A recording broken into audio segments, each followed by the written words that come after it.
Hello everyone, welcome to केनी studies. आज है 29 जुलाई। स्टार्ट करते हैं आज के एमसीक्यू क्वेश्चंस। आज का फर्स्ट क्वेश्चन है, the national mission on cultural mapping was launched by which ministry. यहाँ पर आपसे पूछा जा रहा है, राष्ट्रीय सांस्कृतिक मानचित्रण मिशन किस मंत्रालय के द्वारा शुरू किया गया। आपके ऑप्शंस हैं ministry of external affairs, ministry of education, ministry of culture या फिर मिनिस्ट्री ऑफ टूरिज्म। और इस क्वेश्चन में आपका करेक्ट ऑप्शन हो जाएगा ऑप्शन सी। सो इसको लॉन्च किया है मिनिस्ट्री ऑफ कल्चर ने। आप यहाँ देख सकते हैं, the ministry of culture has launched the national mission on cultural mapping. और इस प्रोजेक्ट का एम है to raise awareness about cultural heritage and its role in the development and identity. Second, map 6.5 lakh villages including their geographical, demographic profiles and cultural assets. इसके साथ ही to create national registers of artists and art practices, to develop a web portal and mobile app to serve as a national cultural workplace, and last, the project targets all inhabited villages listed in the 2001 census, including those in Bihar.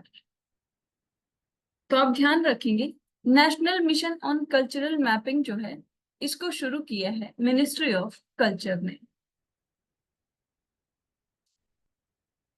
बढ़ते हैं next question की ओर। Consider the following statements about Pradhan Mantri Awas योजना। यहाँ पर PM Awas Yojana से संबंधित कुछ कथन दिए गए हैं जिन पर आपको विचार करना है। फर्स्ट स्टेटमेंट है, प्रधानमंत्री आवास योजना was launched by the Ministry of Housing and Urban Affairs. Second, it includes both urban and rural housing schemes. And third, the scheme provides interest subsidies on home loans. और यहाँ पर आपसे correct statement पूछा जा रहा है। आपको बताना है कि प्रधानमंत्री आवास योजना से संबंधित यहाँ पर कौन से स्टेटमेंट्स करेक्ट हैं या कितने स्टेटमेंट्स करेक्ट हैं। इस क्वेश्चन में आपका करेक्ट ऑप्शन हो जाएगा ऑप्शन सी। सो यहाँ पर तीनों ही स्टेटमेंट्स आपके करेक्ट हैं। आप यहाँ देख सकते हैं, Pradhan Mantri Awas Yojana is a centrally sponsored scheme, like both the union and state government financially contribute to it. Scheme has two components, Pradhan Mantri Awas Yojana Urban and Pradhan Mantri Awas Yojana Rural, which cater to the urban and rural areas respectively. So इसके objectives की बात करें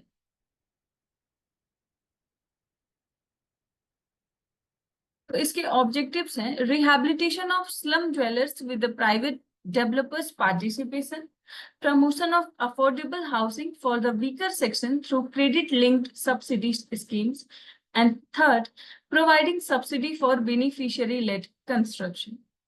इसके साथ ही this scheme converges with the other schemes to ensure that house have a toilet, Saubhagya scheme for universal electricity connection, Ujjwala Yojana for LPG connection and access to drinking water and Jan Dhan banking facilities, etc. तो प्रधानमंत्री आवास योजना के साथ ये और भी कुछ schemes हैं जिनको कन्वर्ज किया गया है। प्रधानमंत्री आवास योजना की बात करें तो इसको शुरू किया गया था 2015 से। बढ़ते हैं नेक्स्ट क्वेश्चन की ओर।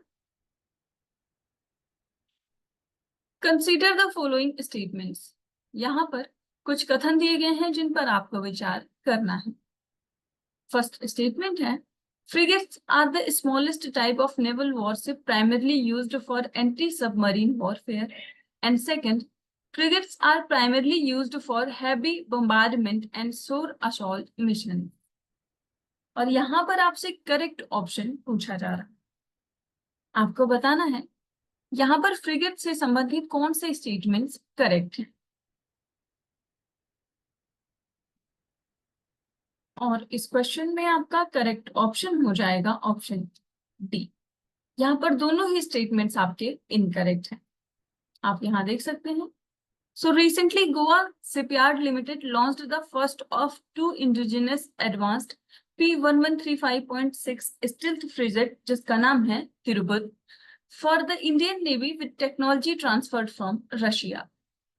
So frigates की बात करें तो they are versatile, medium-sized warship used by modern navies, and they are designed to be multi-role vessel capable of performing various tasks, जिनमें शामिल हैं anti submarine warfare, anti aircraft warfare and surface warfare.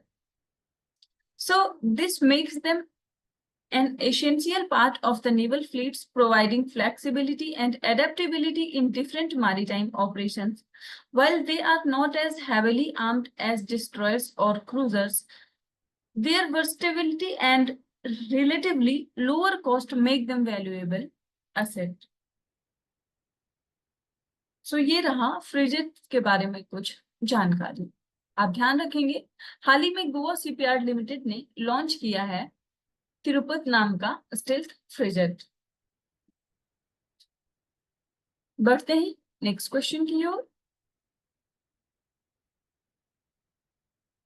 9th Governing Council meeting of Niti Aayog was chaired by Prime Minister Modi. What was the theme of this year's meeting?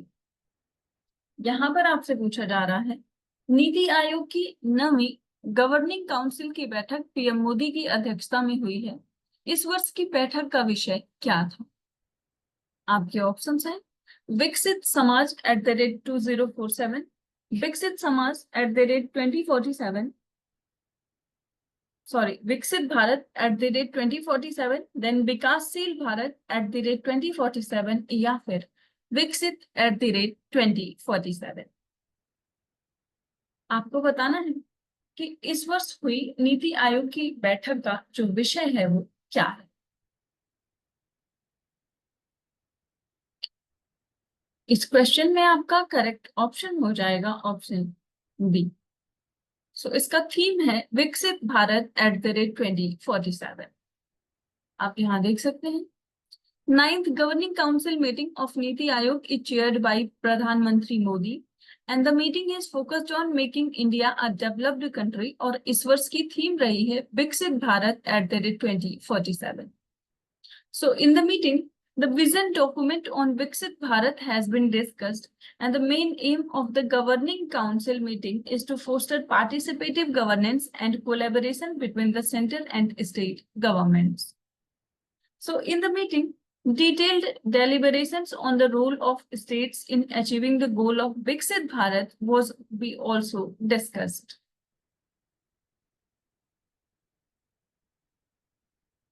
आप ध्यान रखेंगे, हाल ही में नीति आयोग की जो 9th governing council meeting है इसका आयोजन किया गया है नई दिल्ली में. बढ़ते हैं नेक्स्ट क्वेश्चन की ओर. Consider the following statements. यहाँ पर कुछ कथन दिए गए हैं जिन पर आपको विचार करना है. फर्स्ट स्टेटमेंट है the Kaladan multi modal transit transport project, a component of India's Act East policy, aims to connect Manipur with Myanmar. And second, the Act East policy focuses only on Southeast Asian countries. और यहाँ पर आपसे correct statement पूछा जा रहा है. आपको बताना है एक्ट ईस्ट पॉलिसी से संबंधित यहाँ पर कौन से स्टेटमेंट्स करेक्ट हैं.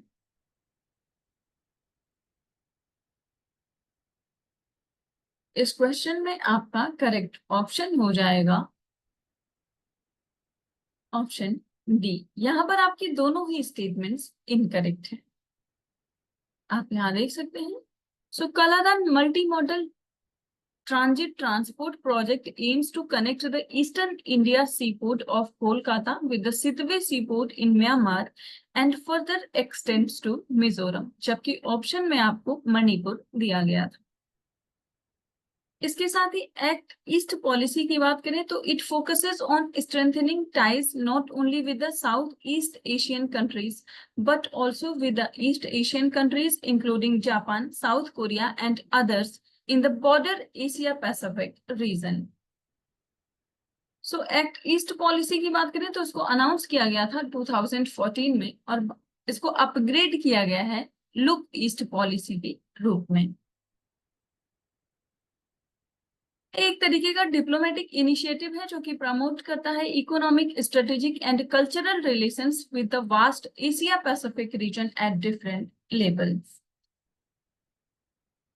सो पहले लुक ईस्ट पॉलिसी के नाम से जाना जाता था, बाद में इसको अपग्रेड करके किया गया है act East policy.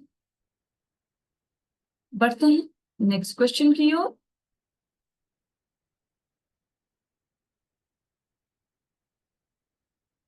The initiative mentioned in the Union Budget of 2024 is related to which of these? यहां पर आपसे पूछा जा रहा है 2024 के केंद्रीय बजट में उल्लिखित पूर्वोदय पहल किससे संबंधित है? आपके ऑप्शंस हैं enhancing agricultural productivity in the western states, a plan for the holistic development of the eastern region, promoting tourism in the northeastern region या फिर improving educational infrastructure in rural areas। यहाँ पर आपसे पूर्वोदय पहल के बारे में पूछा जा रहा है और इस क्वेश्चन में आपका करेक्ट ऑप्शन हो जाएगा option B.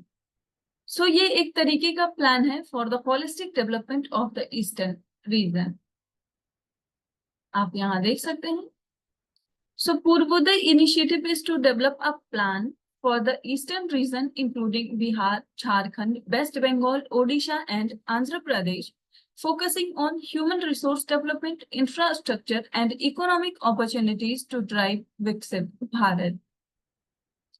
While announcing the scheme, the finance minister said that the Purvodaya plan will cover human resource development, infrastructure and generation of economic opportunities in the eastern region of the country. आप ये ध्यान रखेंगे कि Purvodaya initiative के तहत जो राज्य चुने गए हैं वो है बिहार, झारखंड, वेस्ट बंगाल, ओडिशा और आंध्र प्रदेश।